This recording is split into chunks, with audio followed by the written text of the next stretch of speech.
Today, we're gonna imagine you made this amazing outfit. You're quite fetching in it and you just love it, but you wanna share it with the world. You wanna go on a fashion show, so you take your outfit out to the world and it doesn't fit other people. So how can we create clothing that fits everyone without having to make multiple sets of clothing? Well, it's actually not that difficult. So the first thing we're gonna do is go to our gizmos. We're gonna grab a script block, and in our script block, we're gonna call this clothes. And what we're gonna do in clothes is start by grabbing the scale at the beginning of the world. So to save our scale, we're gonna create a new variable, which will be a vector variable. We're gonna call this scale. And now that we have the scale variable, there's gonna be a few other numbers that we need to save. For instance, we're going to need a number variable called X, we're going to need a number variable called Y, and we're going to need a number variable called Z. In general, you only need to affect your X and Z values, and so we're going to scale X and Z values with 1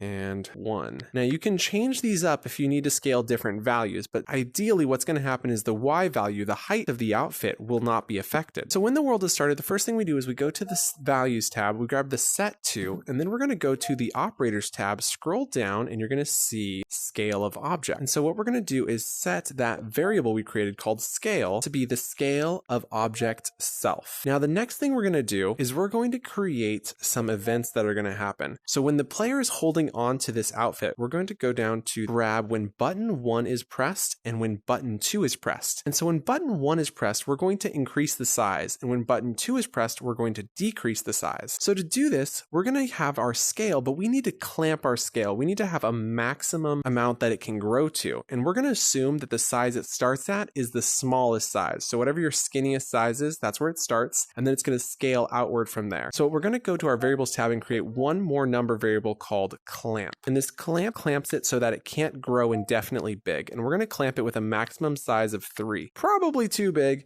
but better safe than sorry. So when button 1 is pressed while grabbed, what we're going to do is we're going to go to our motion tab and we're going to grab the scale 2. And then we're also going to grab another scale 2, which we'll put in the button 2. Now to make this super simple to use, we're going to allow this to scale up slowly and down slowly. And to make sure we do that correctly, we need to create an iterator. And what an iterator is the simple number variable that we can use in motion to know what state is it currently at. So just as a recap, this is running on the clothing object itself. So we're going to be scaling self. And what are we scaling on self? We're only scaling the X and the Z values, and maybe the Y value, depending on how you set up your values and your numbers here, because if you set Y to be 1 rather than 0, then it will scale. So when we go to our operators tab, we want to scroll down and grab new vector from XYZ. Now a new vector from XYZ is very similar to a scale value. And so what we need to do is go to our, right here below here, we have X vector, Y vector, and Z vector. Now we're going to need those in a moment to get the values from our scale value. But before we do that, if we scroll to the top, we're going to need the multiplier because all of this is going to be multiplied. So let's start with the Z value because all these should have almost identical multiplications. So if we go down to Z and we're going to grab Z of vector and we're going to multiply Z of vector, and the vector is that scale vector we set at the beginning of the world. And what are we multiplying it by? Well, we're going to be multiplying it by 1 plus. And we're using 1 because if you multiply it by itself, that means it starts at its original size. So we're going to take scale, multiply it by value, number input, 1. And now that we have multiplying by 1, we know it's at its origin size. And now we need to scale it by the iterator. So we also need to set the iterator. So if we come back here to the beginning, when button 1 is pressed, we need to set that iterator to grow. So we're going to go ahead and grab that iterating variable that we created, and then we're going to add to it. So we're going to go grab the plus symbol and we're going to add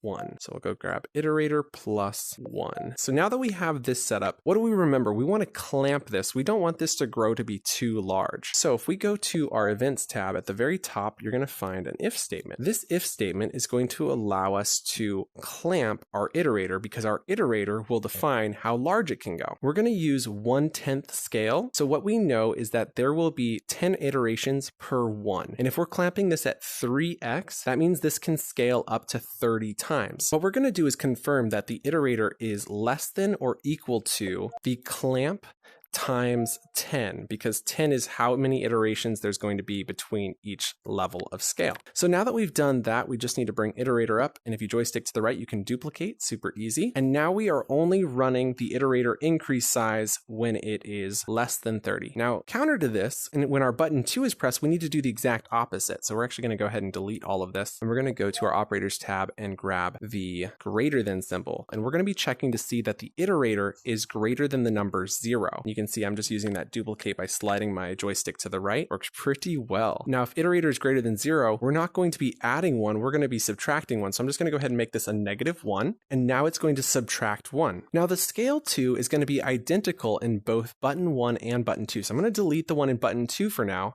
and we're going to continue writing the code inside of our scale in button 1 press. So going back to where we left off, we have z of scale, so we now know what the z value is of that scale we set at the beginning. And then we multiply it by 1, so we know it's at its original size, and then we're going to add to it based off of the iterator. And remember I said we're going to divide this by 10? We've already clamped the iterator, so we don't have to worry about this growing any bigger. So what we're going to do is take the iterator and divide by 10. So we'll go back to our basic operations, grab the divide by symbol. We'll then come over to our variables tab, grab the iterator. Then we're going to grab that number 10 from before. We'll just joystick that to the right. Voila, there we go. So now we've divided by 10, and we're going to do the exact same thing for our y and our x values, except you're going to note that this says z of, so we need to delete this and delete this one, and then go back to our operators tab, scroll down, and we're going to see x of vector as well as y of vector. Now this is great. So we're going to go ahead and grab that of the scale, and we'll drop that into the y of as well.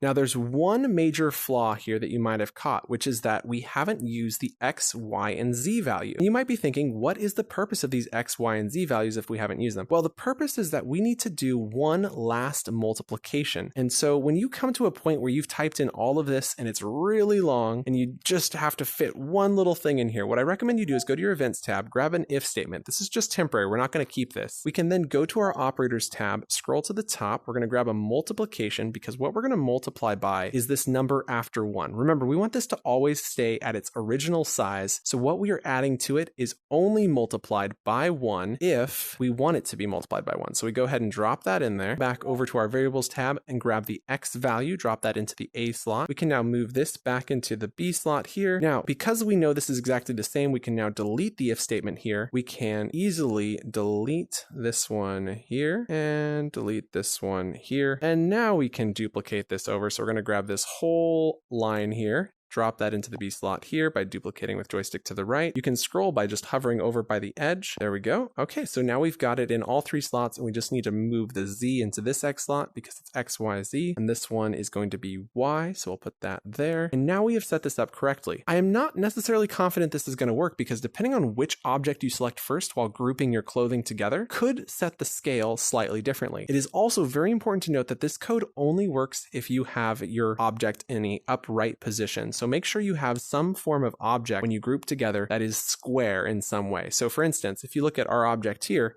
these are both square objects, so we've got it all facing upright. If this was rotated slightly, the scaling would not work properly. So let's go ahead and open up our properties panel. We'll attach clothing. We're going to leave everything as default because I think we set up all the variables correctly, but we'll adjust those if we need to. So now we're going to come in here, grab our clothes, put it on. Nice. Looks good on me. We can grab our selfie stick to observe that that fits. Now if I take this off, we can now press the A button. There we go. So now it's growing in size. You can see it growing there. And now if I put that on, that is a little big for me, but that might be the right size for someone else. And now we can shrink it back down by hitting the opposite button. And I think there's one flaw in this. I forgot to duplicate the line of code down there. Whoever caught that, props to you. Great job. Go ahead and drop that right there. Booyah. Okay, so we've duplicated the scale down there, so now the scale will work for shrinking. Stop resetting the world is going to set it back to its original size. So when I come in here to do this again, it'll start at its original size. So now I can scale it up, and then I can scale it down. And I think this scales a little too fast, and I also think it scales a little too much. So remember, our clamp was designed to make this, reasonable. And I think number one, its clamp is too big. So we're going to start with making the default clamp size 2. And I think the next thing we need to do is we need to create a new variable, and this is going to be a number variable called fine size. Now, the find size number value is kind of counterintuitive because it needs to be larger rather than smaller. So before we had it at 10, so we're going to set this to be 20, and this is going to give us twice as many sizes. So if I drop this in the number slot here, and then I'll drop that in the number slot here. So we're going to drop the find size variable everywhere there was a 10. And that's going to allow us to adjust this. So if you make it so you don't want it to be adjusted that heavily, you could make it less fine. And now that I know I've got it right on this top scale, we can simply delete this bottom scale and duplicate down here to save us a little bit of work. There we go. Okay, so that should give us much more fine-tuned scaling as well. So let's go in here and grab this. We're going to scale it upwards. Oh yeah, that's a little bit nicer. So you can definitely get it right at your size. There you go. Not too difficult. If you have any questions, don't hesitate to ask. I'm also giving away this script for free. So if you'd like a copy, be sure to leave a comment with your username and I'll be able to add you as a collaborator so you can import this into your world. We'll see you in the next one. Bye.